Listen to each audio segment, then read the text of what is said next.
Bueno, buenas tardes a nuestra segunda sesión de Benituzen. Estoy muy contenta porque hoy funciona el ascensor, tenemos baño, o sea que ya no puede salir nada mal.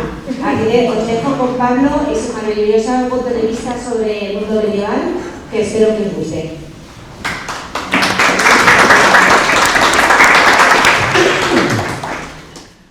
Hola, muy buenas tardes. En primer lugar, quería agradecer al Ayuntamiento de Benetússer y a mis amigos de Somnis de Paper, por Gilaya, por organizar ya la cuarta edición de Benituzen, este festival de literatura histórica.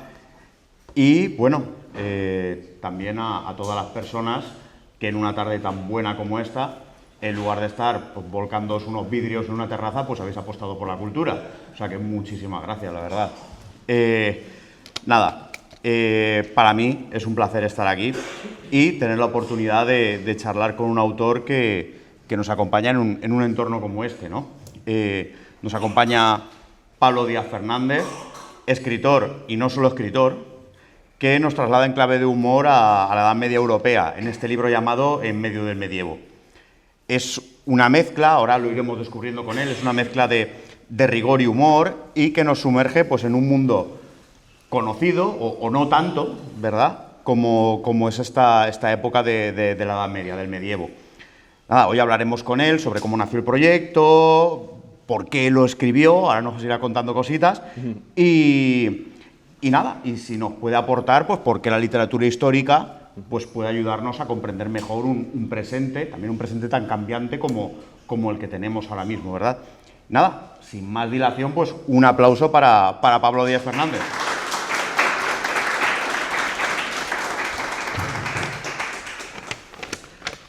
Muy bien, pues nada, en primer lugar, pues yo creo que vamos a conocerlo un poquito mejor, ¿no? Que nos cuente un poquito quién es, a qué se dedica, cuál es su formación, si es su primer libro, si ha escrito otros, y bueno, y ya, que hable él, que para eso ha venido. Es que has hablado también que, digo, no, haz la presentación tú solo y yo me quedo aquí mirando, es que ahora todo el listón va a bajar. Vale, pues sí, bueno, como bien han adelantado, soy Pablo Díaz, es mi primer libro, aunque yo soy graduado en audiovisuales y en cine y soy guionista. Entonces, pues todo mi día a día es escritura. Entonces estoy escribiendo normalmente guiones para radio, ficciones sonoras, cuento relatos durante toda mi trayectoria en la carrera. He escrito cortometrajes y dirigido cortometrajes, ficciones sonoras, musicales. Y también películas, pero bueno, no se ha hecho ninguna por ahora. Y este libro es una especie de ramificación y continuación de un proyecto que también está escrito, que es una serie de animación, que a su vez tiene otra ramificación que son vídeos cortos para redes sociales, que eso también está escrito. Entonces, como tal, entre papel y encuadernado, es mi primer libro, pero vamos, estoy escribiendo todo el día. No recuerdo si había alguna pregunta más antes de esto. Recuérdemela, señor presentador, disculpe. Si es que lo has contestado todo, lo has contestado todo también. ¿Has visto? No vamos a quedar sin preguntar en 5 minutos. Nada, vamos a entrar ya en harina sobre el proyecto, pero sin cornezuelo. Yo creo que mejor, ¿no? Por supuesto. Y nada, has comentado que esto nace de un proyecto de serie de animación, ¿verdad? Y que también hay unos cortos en redes sociales. ¿Nos puedes explicar, pues bueno, cómo nació este proyecto, verdad? Sí, por supuesto, por supuesto. Pues este proyecto nace, como he mencionado antes, en la universidad, en este proceso en el que una persona que tiene como muchas inquietudes creativas de pronto se ve obligada a estudiar un montón de teoría y técnica e historia y no le interesa demasiado y está frustrado porque quiere escribir cosas divertidas. Pues unos amigos y yo nos reunimos y empezamos a imaginarnos y a fabular con un mundo de ficción que podíamos construir solos. En principio iba a ser un podcast, porque dijimos, ¿qué podemos construir nosotros solos? ¿Qué podemos filmar más allá de escribir? Y dijimos, nada. Entonces vamos a hacerlo en sonido, vamos a hacer un podcast. Y el podcast empezó, pero se quedó en fase de escritura. Y entonces, pues yo mismo continué porque me apasionaba el proyecto y ha ido un poco evolucionando. En ese proceso de autodescubrimiento y de búsqueda, yo encontré este submundo en Internet que son las webseries de animación. Las webseries son cortos animados muy precarios y muy sencillitos que muchas veces en su origen simplemente eran un personaje quieto hablando a cámara y ya está. Un personaje hablando a cámara y ya está. Hay muchas series de ese estilo en Internet, desde los 2000 hasta 2020 creo que eran de las últimas, en los que pues, personajes de todo tipo, personajes de videojuegos, ancianos, niños, personajes que son animalitos, tienen como una especie de videoblog, están en su cuarto y hablan a cámara. Y la gracia es que son muy deslenguados, o que son muy torpes, o que se equivocan al hablar, o que de pronto les pasan cosas raras. Por ejemplo, en Huto Mohamuto, que quizás ha visto alguna persona, o de Inglaterra había uno tétrico y aterrador, que era un monstruo que se llama Salad Fingers, que era una cosa muy espeluznante, que era un tipo que hablaba así... Hola, amigos... Era una cosa aterradora.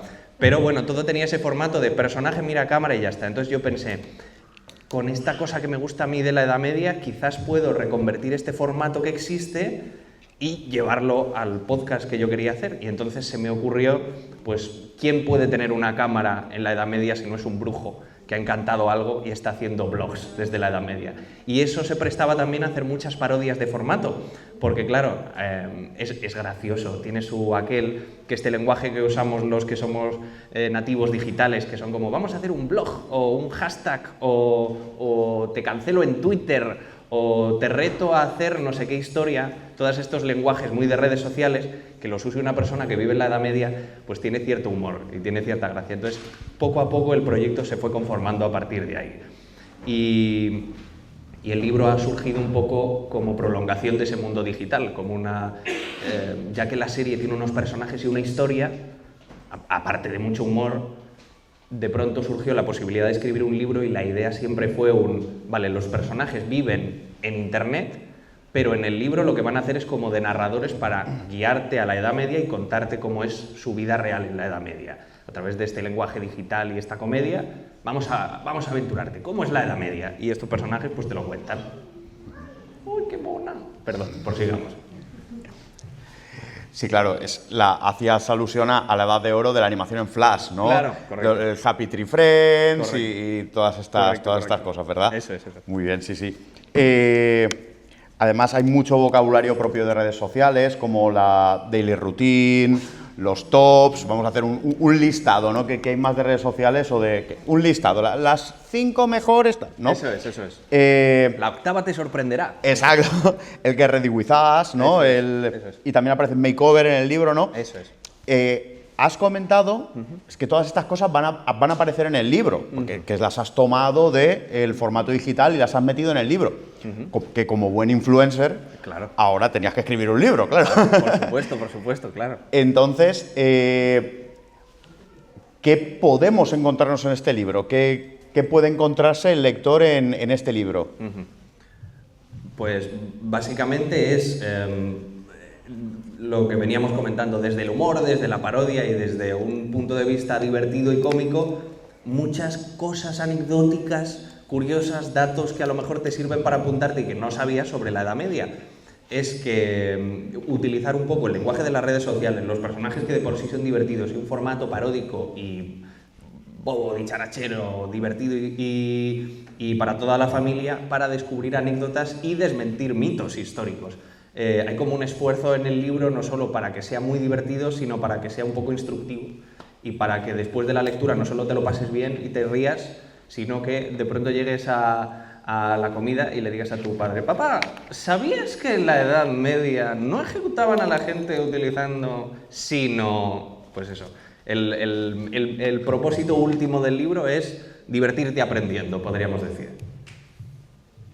El toque de lectere, ¿no? Muy bien. Y oye, ¿qué aspectos de este periodo te interesaban especialmente? Porque he visto que en el libro hay un buen número de páginas que están dedicados a diferentes maneras de morirse en la Edad Media, diferentes formas de ponerse malo en la Edad Media o diferentes formas de que te amochen en la Edad Media, ¿no? De que te hagan doblar la servilleta. Entonces, pues claro, ¿por qué hay tanto espacio del libro dedicado a esto? Y y qué aspectos del periodo te interesaban, ¿no? A ver, hay un punto de vista meramente pragmático. Hay mucho del libro dedicado a eso porque es la primera parte del libro. Entonces, como empecé escribiéndola, pude recrearme ahí y de pronto se acercaba la fecha de entrega, así que hubo que darse prisa en lo demás. Y entonces eso supuso que no pude quizás recrearme tanto en otros pasajes que me hubiera gustado tanto. También es verdad que es muy divertida las muertes estrafalarias.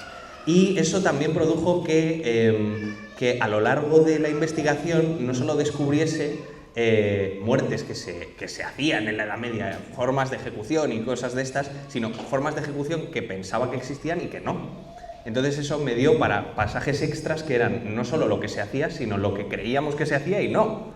Hay muchas torturas y cosas que, por ejemplo, se adjudican y se piensa que existieron y que se pensaba que hicieron los de la Inquisición, por ejemplo, y no las hicieron. Entonces eso daba para no solo hablar de a la gente la quemaban, a la gente la ahorcaban, a la gente le cortaban la cabeza, sino a la gente, muchos pensáis que a la gente también les metían en un toro de metal, pero no, y eso es divertido. Hacer como la búsqueda no solo de las cosas que no se hacían, sino de dónde viene este mito, por qué pensamos que, por ejemplo, había una tortura que era una dama de hierro y que te metían dentro, y que tenía pinchos y que te quedabas ahí agujereado.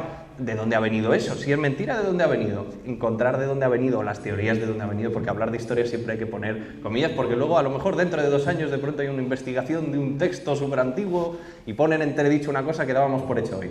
Pero investigar por qué vienen unos mitos históricos, de dónde vienen, era interesante. Yo creo que por eso me he recreado en eso, aparte de que es muy divertido.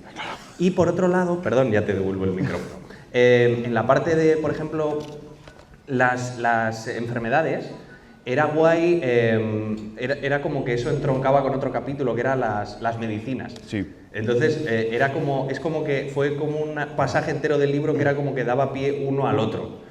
Las enfermedades daban pie a las medicinas y de pronto hablar de medicinas daba pie a ejecuciones, porque a lo mejor yo te curo, pero luego viene el verdugo y te corta la cabeza, de ahí no hay forma de curarte. Entonces es como que una cosa dio pie a la otra y al final ese pasaje duró mucho, pero un poco por 1000 motivos y por ninguno a la vez. Sí, y además también entramos en que es muy divertido pues ver a muñequitos pues muy adorables, con sus colorines tal, y con cosas pues que son, bueno, también juega un poco, son cosas un poco pues, subiditas o tal, como está el personaje de Godfrey, que es claro. Esta víctima o este condenado recurrente, ¿no? Y bueno, y nada, ¿por qué la Edad Media? Ajá. Porque hay otros periodos históricos también muy chulos, ¿no? Y está claro que la Edad Media tampoco está tan mal, ¿no? Claro. Cogiendo... tampoco está tan mal, ¿no? Pero es una de las gracias es un running gag del... Y, pues bueno, el mundo romano, otras que igual entroncan con un pasado más cercano, que la gente encuentra pues, un referente más próximo, como el siglo XIX, como el siglo XX. ¿Por qué en concreto te interesaba la Edad Media? Me interesaba básicamente porque la Edad Media mola mucho. La Edad Media es como lo típico de que en cuentos, en películas, es como una época muy fantástica asociada a dragones y a 1000 cosas que es súper divertida y apasionante de sacar cositas de ahí. Supongo que cada uno tiene como su punto friki. Hay chavales a los que les gustan los dinosaurios, hay chavales a los que les gusta la antigua Roma y a mí me gustaba la Edad Media. También es verdad que cuando te gusta la fantasía y te pones a leer El Señor de los Anillos, es como una especie de Edad Media. Y si te pones y dices, bueno, pues a partir de aquí me voy a poner a leer y sigues leyendo, acabas en cualquier otro derrotero de la fantasía medieval, es muy propenso a que sea medieval, como su propio nombre indica. Entonces, como yo ya partía de ahí, era como que lo que yo quería hacer era sumergirme en ese mundo que tanto me gustaba. Quiero hacer un apunte y es que a pesar de hablar de muerte y de cosas de estas de destrucción, es todo desde un punto de vista humorístico y familiar. No es nada sádico ni horrible, es divertido y es humorístico y es muy sencillo. Lo que decía... Quique. Quique, era lo de tampoco está tan mal, es como un poco la máxima del libro. Es como que hay como una búsqueda de... Que al principio, fíjate, al principio era al revés. Al principio, cuando a mí me dice la editorial, oye, ¿por qué no haces un libro sobre la Edad Media?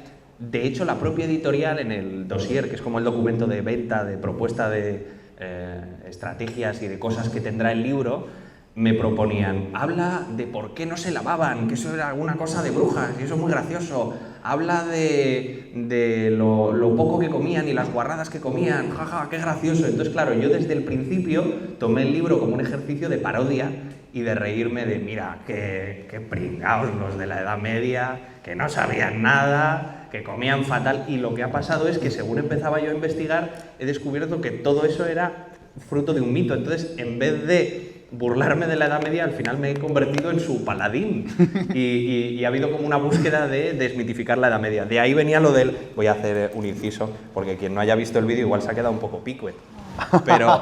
Pero tampoco está tan mal, es porque para promocionar el vídeo, para promocionar el libro, lo que hice fue una canción que era como que... ay, ¿cómo era? Maldita sea, debería haber ensayado la canción antes de venir aquí.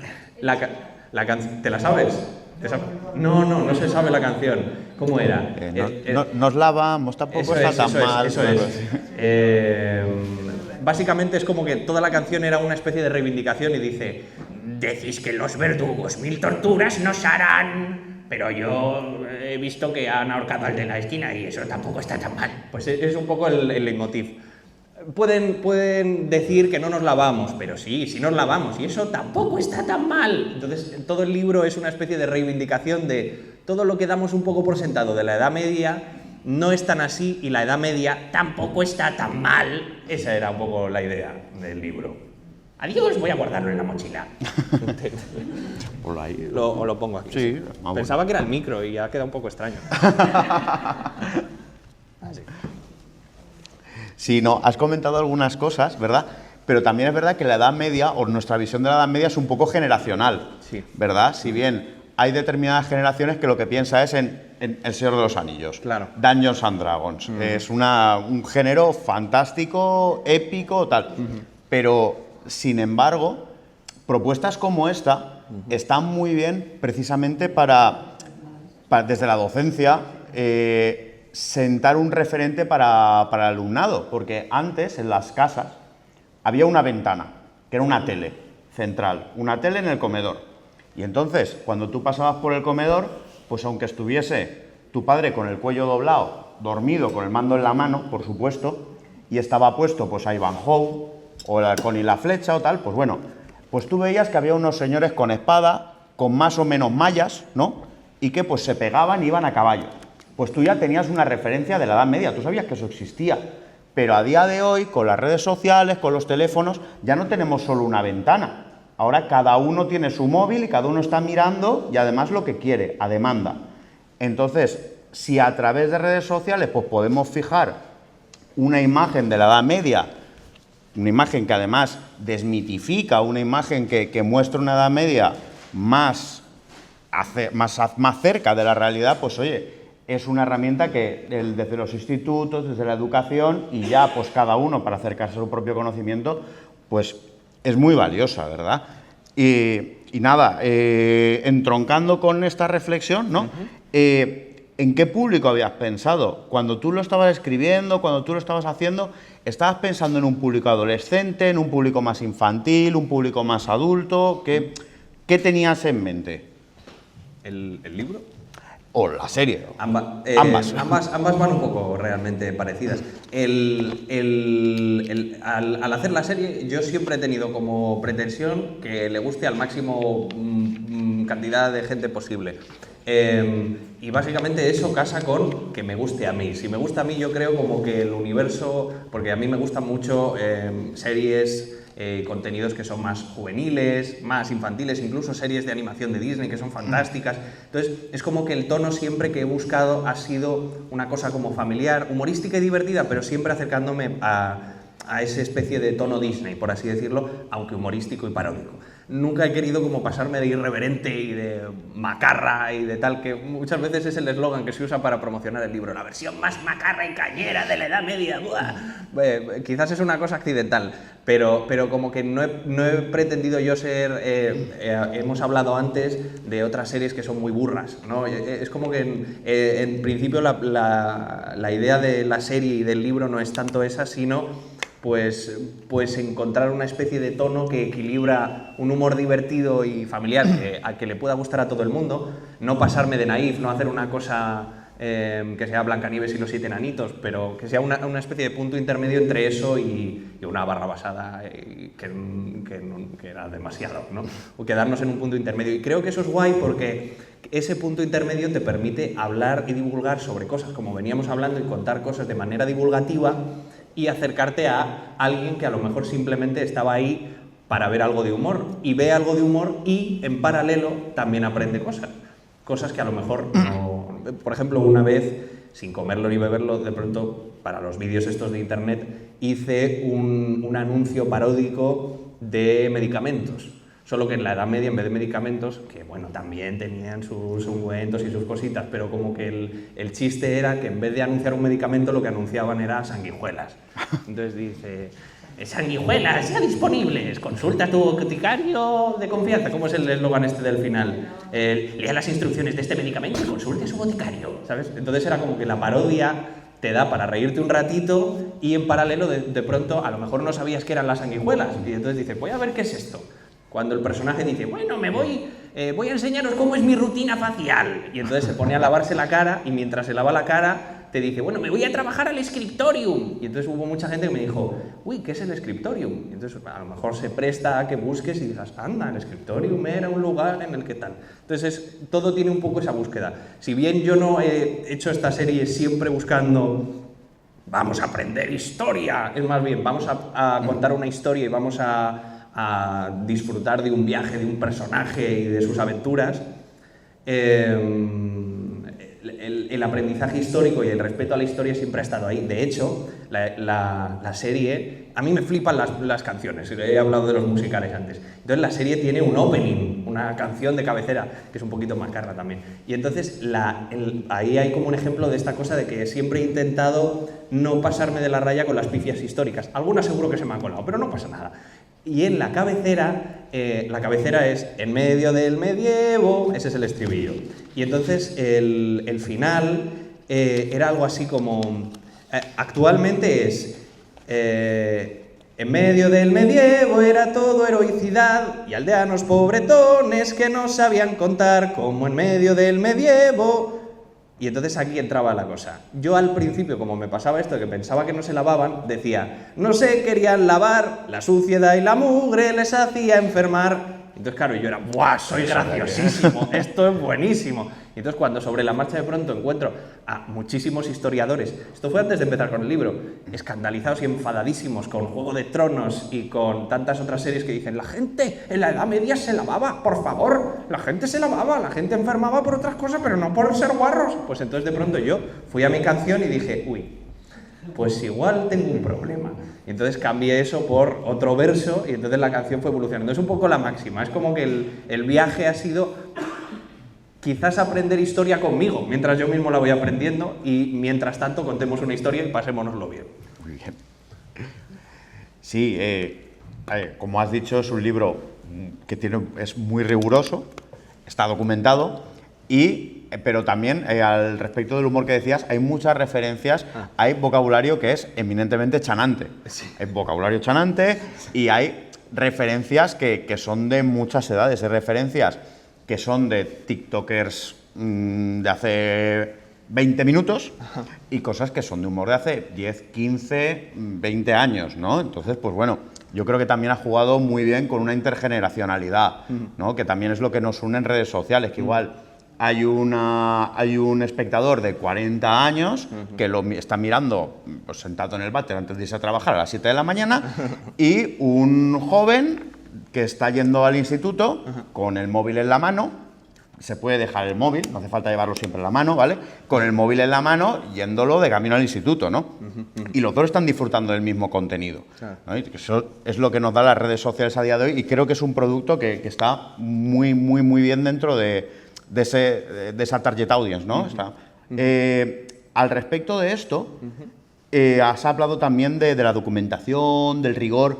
¿Qué partes del libro, sobre todo porque estamos hablando fundamentalmente del libro, qué partes están más fielmente documentadas y en cuáles pues te has tomado pues alguna licencia más narrativa o que has primado el humor por encima de un rigor más fino, ¿no? Sí. Ahora mismo se me ocurre un pasaje que es como que enumero, por ejemplo, o sea, es lo que venimos hablando. Todo el libro tiene como esta cosa de, si tú lees el libro, aprendes cosas de la Edad Media porque está todo documentado y todo lo que aparece está bien investigado. Pero claro, hay veces que meto en medio un chiste. Es como que para mí es muy evidente cuándo es un chiste y cuándo no es divulgación, pero por si acaso, ponemos un ejemplo, hay una especie de página doble en la que enumero los distintos tipos de peste que había en la Edad Media. La peste negra, la peste blanca, la peste de Justiniano. Y entonces de pronto ya no hay más pestes. Pero en mi serie hay una peste que se llama la peste granate, que es un poco con este juego de los chistes. Entonces, claro, cuando yo ya añado la peste granate, que es una peste falsa, digo, bueno, y la peste multicolor, y la peste a sobaco. Y entonces, claro, todo esto es un chiste. Pero hay como este hilo, esta línea entre el chiste y la divulgación. Para mí, evidentemente, es como que hay una línea claramente dibujada entre las buenas son estas dos, esto es un chiste. Entonces es como que en todo el libro hay como ese intento de contar bien, contar guay, y normalmente es como que los chistes son un poco acompañando la divulgación y no eclipsándola o no tapándola, pero bueno, alguna vez hay como algún chistaco que serpentea por ahí en medio. Por ejemplo, no recuerdo, me escribió el otro día un amigo que me dijo, yo no me río leyendo un libro, y me he reído con esta tontería, que la cuelo muy rápido, que es esta cosa de, hablábamos de las sanguijuelas, y las sanguijuelas se utilizaban en gran parte como para hacer una especie de equilibrio de lo que los medievalistas, los habitantes de la Edad Media más bien, pensaban que tenían dentro de su cuerpo, que era como esto de los humores. Los humores. Pensaban que además de la sangre había otros líquidos, otros fluidos dentro del cuerpo, y que cuando había un desequilibrio eso producía pues cambios de temperamento o enfermedades y cosas de estas. Ponerte la sanguijuela favorecía a que se equilibraban todos otra vez y tal. Entonces digo, si tienes todos los humores perfectamente equilibrados, y quitas sangre. Eso es. Eres una persona fantástica, sana, estupenda y magnífica. Y si tienes un desnivel de los humores, eres fan del chocas. Es un poco, sí. El chiste va como que toda la línea es un poco por ahí. Es como, evidentemente en la Edad Media no existía el chocas, pero bueno, me entendéis. ¡El chocas! Bueno, perdón, prosigamos, perdón. Y por eso que no existía el chocas tampoco estaba tan mal. Claro.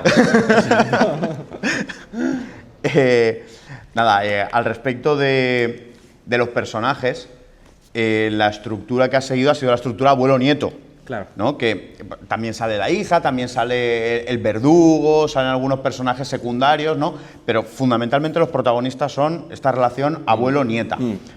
Que son unos personajes que en la literatura, en la animación encontramos pues desde Heidi, como más naif, hasta Ricky Morty como más gamberro, ¿no? Entonces, ¿qué te ha hecho escoger estos protagonistas, esta estructura y no otra, de Finbar y su nieta?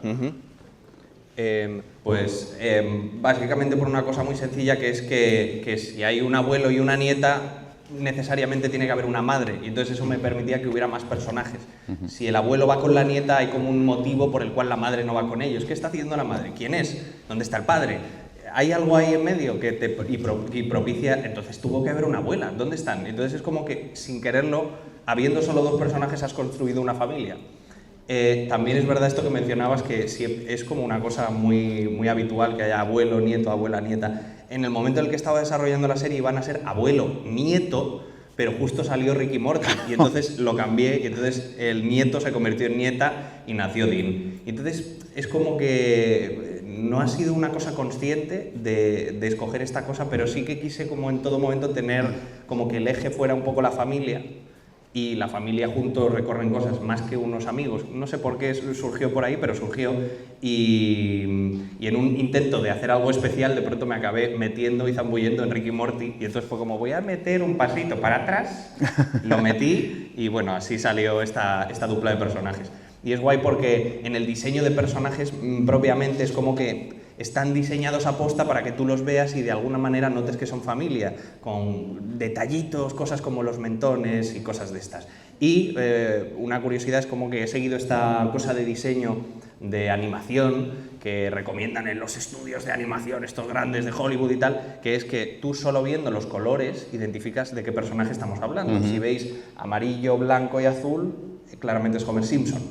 Entonces, al diseñar a Finbar, pues elegí el amarillo, morado, gris, y al elegir a Dean, esto lo he contado esta mañana en una charla, pero es que es un dato curioso, Dean normalmente viste de verde, y entonces, aunque yo no te haya presentado en la serie al padre, la madre viste de azul.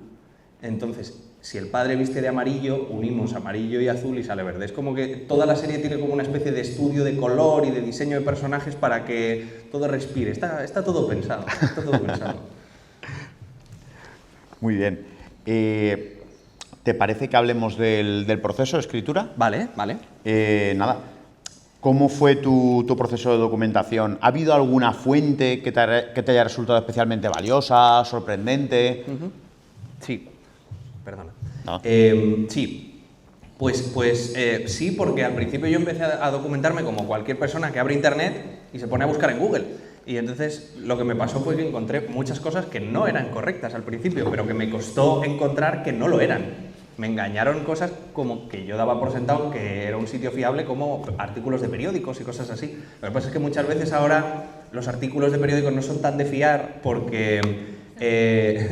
sobre todo es porque para llenar artículos y que la gente entre en la web y haga clic, muchas veces se rellena de contenido. Y ese contenido es reciclado de otro sitio y a lo mejor ese otro sitio pues lo has sacado de aquella manera de no sé dónde y de pronto tú entras y ves 80 páginas que han reciclado el mismo contenido y dices, ostras, si lo dicen estas 80 páginas tiene que ser correcto.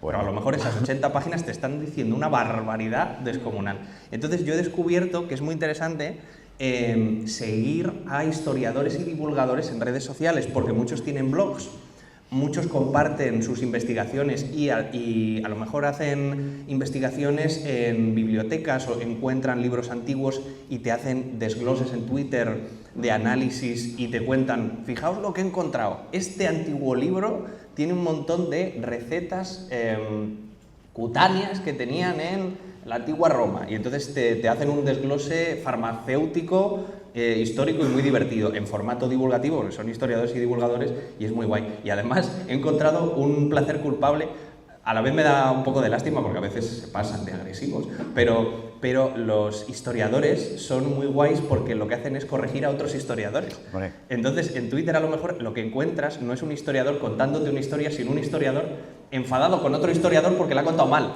Y tirándose bifs. Claro, y entonces eso, por un lado, a veces se pasan y dices, historiador 1, cálmese, pobre historiador 2, pero hay una parte de, a lo mejor este pequeño debate me sirve para encontrar la información correcta o al menos una especie de información interesante que yo no venía buscando una discusión y he acabado aprendiendo historia, fíjate. Entonces es como esas cositas han sido guays. Si tengo que recomendar cositas puntuales, hay un libro y un podcast de Javier Traité que me flipa, que es, el libro es El olor en la Edad Media y el podcast era de Sonora, pero Sonora ha desaparecido.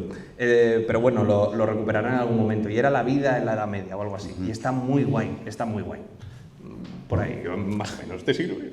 Espero que te sirva. Al respecto de esto que nos has contado, yo soy licenciado en Historia. Ajá. ¡Oh, no! ¡Correcto! En un momento dado se me ocurrió pues bueno, formar parte del departamento de medieval. Ajá. Porque tenía que haber un par de alumnos, ¿no? Y bueno, para las reuniones y esto. Y bueno, y yo presencié como dos catedráticos de historia medieval empezaban a insultarse en latín. Jorge esta historia la conoce, de hecho. Pues dos catedráticos de historia medieval empezaron a insultarse en latín porque estaban discutiendo, uno soltó un latinajo y el otro dijo, ¿pero tú qué te crees? Aquí todos sabemos latín. Y empezó a insultarle y a discutir en latín, ¿no? Estas cosas pasan. ¿Vale? Entonces, bueno, sí. Tiene su encanto. Los historiadores se tiran beefs de unos a otros, sí. Y sí, lo que has dicho, menos muy interesante y más despertaferro. Eso es. Hay que tener mucho cuidado con las publicaciones y tal. ¿Has encontrado algún desafío particular al intentar recrear la mentalidad o la sociedad de la gente de la Edad Media, además de esta desmitificación, ¿no? ¿Qué has encontrado que hayas dicho, uy, esto me está costando, o mira, qué bien que he encontrado esto? Ha sido más bien una cosa de, a lo mejor, cosas que se contradecían. Y entonces, claro, en trabajos teóricos de la universidad y todo esto queda muy bien decir, según el autor no sé cuánto, la historia apunta a este punto, pero, según el autor no sé cuánto, la historia apunta más bien a este otro. En un libro que se supone que es más dicharachero y divulgativo era como, ostras, pues tengo que elegir. Entonces lo que hacía era poner he leído por ahí que... Entonces hacía como cursivas y cosas así. Lo que me ha costado, ha habido un punto que me ha costado el punto de la alimentación. Porque hay como recetarios medievales y cosas más detalladas, pero que están detalladas sobre... Al menos a mí me ha costado encontrar... Y sobre lo que no me ha costado encontrar es sobre las clases altas de la Edad Media. Había como recetarios de platos revesadísimos, faisanes y cosas asquerosas. Pero de pronto digo, ¿pero y cómo comía la gente de a pie? Potajes y cosas, y ya está. Y entonces, claro, digo, pues tengo que llenar un par de páginas más. Potaje no me sirve. Entonces, claro, hurgar entre qué más comían, vale pan, cosas de estas. Y entonces, claro, es como que, evidentemente, el motivo por el que no hay recetarios de campesinos es porque los campesinos comían potaje y pan, y ya está. Pero hay como un punto ahí de intentar investigar, vale, pero ¿y el potaje? ¿No hay como alguna receta o algún consejo gastronómico de no, comían potaje, pero el potaje que les gustaba era este, porque esto les daba sabor y esto tal? Es como que ha habido como algún problema, más bien de encontrar datos sobre cosas concretas de las que no había donde rascar, era como esto y ya, era como no, pero algo más tendré que encontrar. Ha habido un poco de frustración en ese sentido de esto tiene que llenar un par de páginas más, aquí tiene que haber más información, por favor, te lo suplico, el dibujo no puede ser más grande. Y entonces eso ha sido como un poco el sufrimiento, pero aparte de eso, como que todo ha ido fluyendo. Un par de sesiones más de investigación, al final lo cura todo. Mucho arenque, ¿eh? Sí. ¿Por qué? Yo no he comido arenque en mi vida, pero tenían una afición al arenque que no la entiendo. Nada, ¿ha habido algún detalle histórico que descubrieses y que te haya hecho cambiar de rumbo? Que ibas hacia un sitio y dices, volantazo que voy a tirar por aquí, que esto me va a quedar... Ha sido más bien lo que veníamos contando de pensar, voy a detallar sobre esta cosa que es súper guay, súper divertida, que acabo de descubrir, y de pronto te vas a hablar con tu amigo historiador y dice, Pablo, eso es mentira, eso no lo metas en el libro, por favor. Leí un montón de cosas sobre costumbres rarísimas de la Edad Media, por ejemplo, el divorcio por combate, y yo, ostras, esto es buenísimo. Y entonces empiezas a hurgar y lo único que había como fuente eran unas imágenes de una especie de antiguo documento ilustrado en el que había armas, había tal, y había una ilustración de un soldado enterrado y un soldado encima que tenía una especie de arma arrojadiza, una especie de onda. Y entonces Internet, porque Internet es maravilloso y a la vez incomprensible, había dicho, ¿sabéis qué es esta imagen? Un divorcio medieval. Y ya está, bueno, pues ya está. Porque patata. Y entonces, claro, yo llevaba un buen rato escribiendo, digo, ¿a que no sabíais que el divorcio medieval? Y cuando describes eso, pues te vienes abajo y dices, borrar todo, volvemos a empezar, y serpenteamos otra vez en busca de nuevos caminos que sean más divertidos, pero que sean fidedignos, ¿no? Eso me ha pasado un par de veces, tío. Muy bien. ¿Y cuáles han sido tus referentes dentro de, ya que estamos en un certamen de novela histórica, pues cuáles han sido tus referentes dentro del género o cuáles son los autores que más te han influenciado? Lo tengo aquí apuntado, perdón, lo tengo apuntado. A ver, un momento. A mí me gusta mucho la novela histórica, la he descubierto relativamente tarde, porque yo era más de fantasía, de thriller, me gusta la novela negra.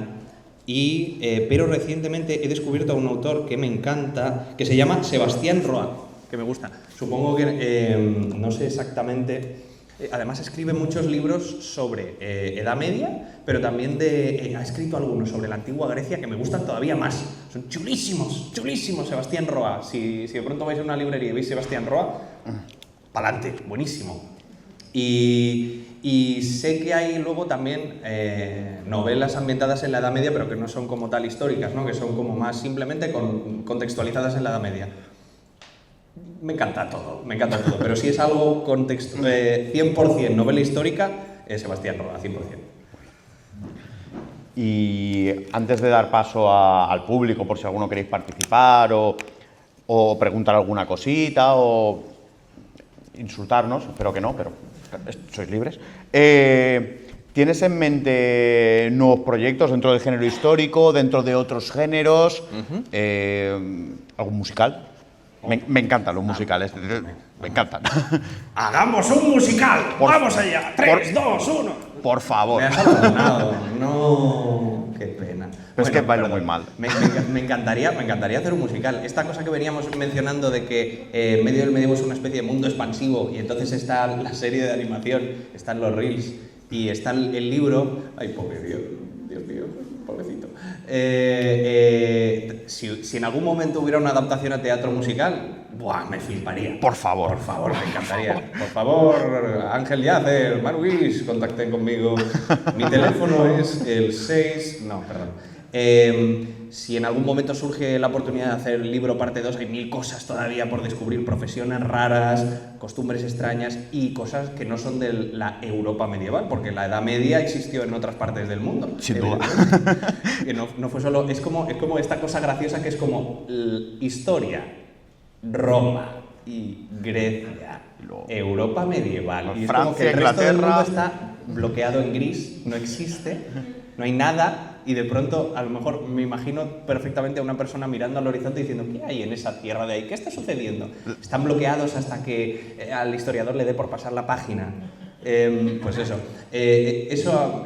me gustaría. Y luego, por supuesto, continuar con la serie. La serie siempre, como va avanzando, ha sido un poco horrible, porque esta cosa de que queda súper chulo y quedo como una persona maravillosamente ingeniosa cuando digo, sí, hay una serie de animación y hay unos vídeos y hay un libro, pero realmente voy a mi casa y lo que hay es una persona con ansiedad y 80 cafés encima intentando que todas esas cosas existan. La serie, los vídeos y el libro, porque los he tenido que hacer todos yo.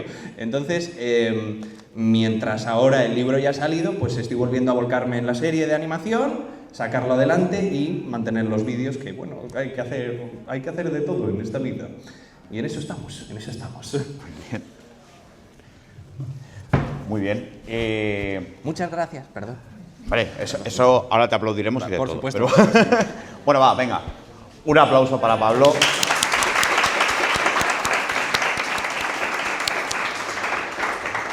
¿A alguien le gustaría hacer alguna pregunta sobre el proceso de animación, sobre herramientas digitales que haya utilizado, alguna cosa que nos hayamos dejado y que tengáis curiosidad? Yo os la cuento, si no. A ver, los fanboys, por favor. Por favor.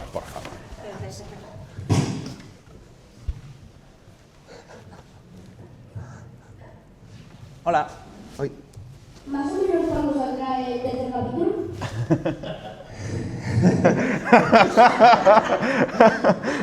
Pues a ver, ahora mismo he hecho el sonido ya y estoy en proceso de hacer los fondos. Entonces, cuando termine los fondos, tengo que hacer un último personaje que no ha salido todavía y me pongo a animar. Aquí estamos en marzo. A finales de marzo estamos. Pues yo creo que en abril, más o menos, podría ser, espero, pero si no llega abril no me mates, por favor. Pero más o menos por ahí. Estoy con los fondos ahora, termino los fondos, me falta un personaje y me meto toda la prisa del mundo para que lo tengas lo antes posible, amigo. ¿Te he respondido bien? ¿Te vale? gracias. ¿Se te hace muy tarde? Intentaré que sea antes, ya lo sé, me gustaría hacer más cosas, pero no tengo más manos. Pero bueno, muchas gracias. Espera, te contesta Finbar. Vamos allá, espérate. Muchas gracias por tu pregunta. Gracias. Muy bien, me encantan los aplausos. Perdón. Preguntabas por herramientas de animación. Animo todo en un programa que se llama Adobe Animate, pero el libro lo he hecho en Photoshop, porque el libro no se mueve. El libro está inmóvil, son páginas quietas. Bueno, y ya está, no tengo más cosas que responder, disculpad. Puedo seguir hablando yo solo. Pero bueno, muchas gracias a todos. ¿Tenéis alguna pregunta más o ya damos por concluida la sesión? Yo tengo una. Sí.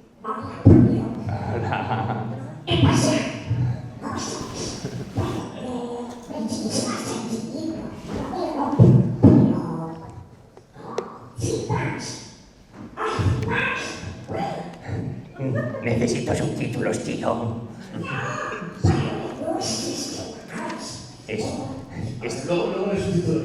Esto es tremendamente perturbador para el que lo esté viendo desde la esquina. Esto es rarísimo. Luego los subtítulos. Hacía la pregunta y luego intento entenderle y el subtítulo. Ah, magnífico.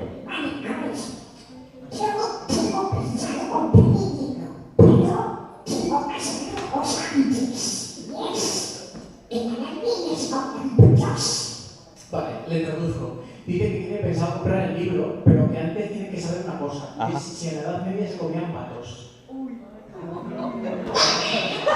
Full pato.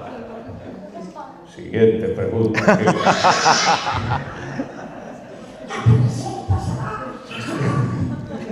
Yo no, si te consuela.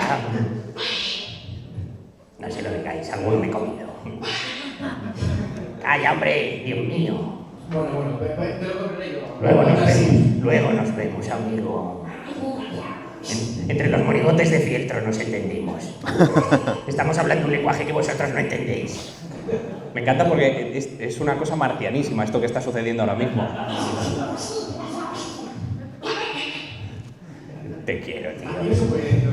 No, esto es un lugar literario. Por favor, mantegamos el ambiente, el buen hacer, el buen lenguaje. ¡Mal hablado! Que te como. Esto es maravillosamente friki, pero no pasa nada. Para eso hemos venido. Maravilloso, perdón. Lo siento por este momento tan maravilloso que acabáis de presenciar, o de nada más bien. Porque no siempre se viven estos momentos. ¿Qué tal? Mi pregunta. Dime. ¿Tienes pensado una aventura gráfica? Hostia. Vamos a volver a hacer un flashback. Y yo totalmente consternado diciendo, en mi casa yo tomo mucho café y no me da tiempo a dormir, a nada.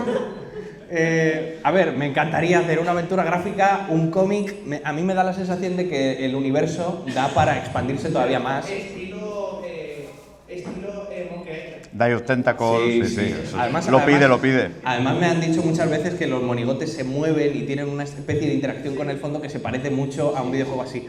Me encantaría, pero no tengo tiempo. Pero sí, si se pudiera me fliparía, porque además es esto de que como son personajes que viven aventuras, pues pueden vivir cualquier aventura y se pueden ir a donde sea, a vivir lo que sea, y luego a lo mejor en la serie aluden al videojuego y todo esto. Me encantaría. Ahora mismo, por ahora no, pero quizás en un futuro, quién sabe.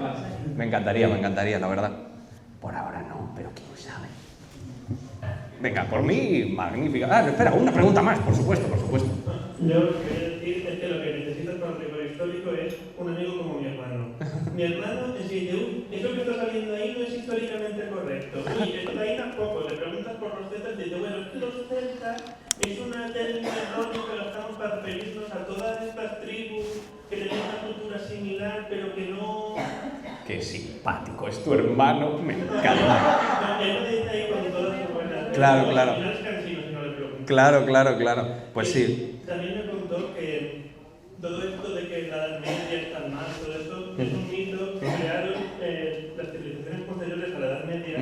Para Renacimiento. decir, mira qué buenos somos, mira qué avanzados que estamos, que en la Edad Media se morían de hambre y Claro, y además, un poco de ahí viene esto del Renacimiento, ¿no? Es como en la antigua Roma, en civilizaciones antiguas molaban y nosotros que estamos un poco recuperando esas tradiciones, molamos también. Pero lo que había en medio...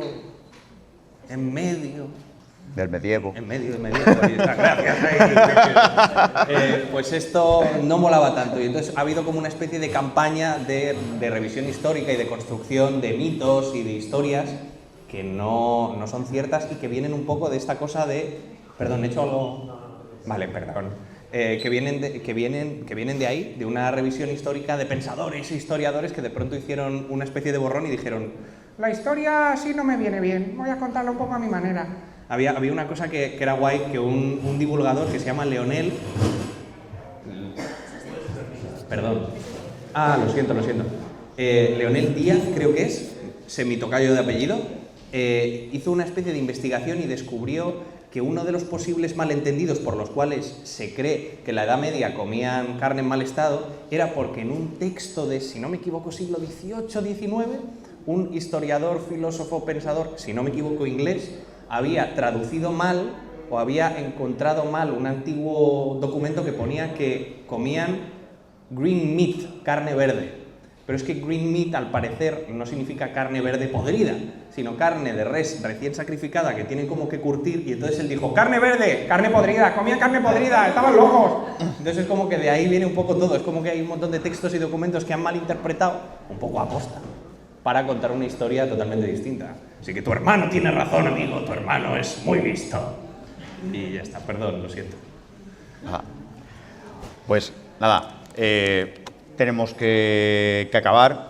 Darte las gracias para Benituzen 5, que habrá Benituzen 5, y si no, pues 6. Cuando vengas con En medio del medievo 2, vendré y me traeré un chulú Elvis que tengo y así ya hacemos un full guiñol. Perfecto. Y, ya... y un musical también. Por favor, musical y aventura gráfica. Por supuesto, por supuesto. Pablo Díaz, muchísimas gracias.